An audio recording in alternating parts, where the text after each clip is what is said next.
காமராஜர் ஆட்சி வரணும், காமராஜர் ஆட்சி வரணும்னு எல்லாரும் சொல்கிறாங்க. நான் ஒன்று சொல்லவா? காமராஜர் ஆட்சியை கொண்டே வர முடியாது. ஏன் தெரியுமா? ஏன் சொல்கிறேன் கேளுங்க. காமராஜர் ஒரு தடவை முதலமைச்சராக இருந்தார். மத்தியானம் 2 மணிக்கு வீட்டில் படுத்துக்கிட்டு இருக்கார். திடீர்னு கேட்டுக்கிட்டே என்னவோ சத்தம் கேட்குது.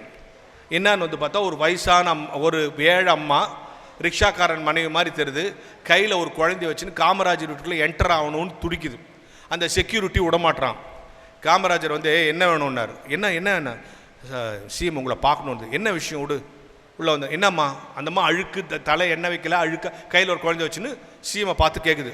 ஐயா, என் தங்கச்சி பொண்ணுக்கு காலேஜில் இடம் கிடச்சிடுச்சு, காலேஜில் 16 ரூபா கட்டணுன்றாங்க, என்கிட்ட 16 ரூபா இல்லை, உங்கள்கிட்ட வாங்கிட்டு போகலான்னு வந்தேன். யார்? சாதாரண ஒரு பப்ளிக் வந்து சிஎம் கிட்ட காசு கேட்குது. வழக்கமாக சிஎம் தானே பப்ளிக் கிட்ட காசு கேட்பாங்க. அந்த காலத்தில் பாருங்க, சிஎம் கிட்ட கேட்குது காசு வேணும், காசு வேணும்னு கேட்குது. உடனே இந்த செக்யூரிட்டி சொல்கிறான், பொய் சொல்லுது, காசு கொடுக்காதீங்க. இதை பார்த்தா ரிக்ஷாக்காரன் ஒய்ஃப் மாதிரி தெரியுது, இது தங்கச்சி பொண்ணுக்கு எந்த காலேஜில் இடம் கிடச்சிருக்கும், படிப்புக்குன்னு கேட்டால் நீங்கள் கொடுத்துருவீங்கன்னு உங்கள் பலவீனத்தை நம்பி பொய் சொல்லுது, காசு கொடுக்காதீங்கன்னு சொல்கிறான். யார்? செக்யூரிட்டி. IAS officer. ஐஏஎஸ் ஆஃபீஸர்லாம் தப்பாக தான் அனௌன்ஸ் எப்போ ஆலோசனை அப்படின்னு ஒன்று. அவர் என்ன காமராஜ் சொன்னால், எல்லாம் எனக்கு தெரியும், ஒரு 11 ரூபா கொடு, 16 ரூபா கொடுன்னு கொடுத்தாரு. 16 ரூபா கொடுத்தாங்க. அந்த அம்மா போயிடுச்சு.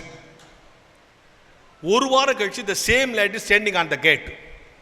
உடனே கூப்பிட்டு இந்த செக்யூரிட்டி சொன்னான், பார்த்தீங்களா அந்த அம்மா திருப்பி வந்துக்குது, அன்றைக்கி பொய் சொன்னோடனே காசு கொடுத்துட்டீங்களே, இன்றைக்கி வேறு ஏதாவது பொய் சொல்லி உங்கள்கிட்ட காசு கேட்க வந்திருக்கு. இதுக்கு தான் இதுங்களுக்கெல்லாம் கொடுத்து பழக்கப்பட கொடுத்தார். யார்? செக்யூரிட்டி சொல்கிறான். உடனே காமராஜ், சரி எதுக்கு வந்திருக்குன்னு கேளு. எதுக்குமா வந்திருக்க? அந்த அம்மா சொல்லுது, ஐயா அன்றைக்கி நான் வந்தேன் இல்லையா, என் தங்கச்சி பொண்ணுக்கு காலேஜில் இடம் கட்டிச்சுன்னு சொன்னேன் இல்லையா, 16 ரூபா ஃபீஸ் உங்கள்கிட்ட கேட்டேன் இல்லையா, நீங்கள் 16 ரூபா கொடுத்தீங்க இல்லையா, காலேஜுக்கு போனால் 14 ரூபா தான் என் ஃபீஸு, 2 ரூபாயை திருப்பி கொடுத்துட்டு போகலான்னு வந்தேன் யான்னு சொல்லிச்சான்.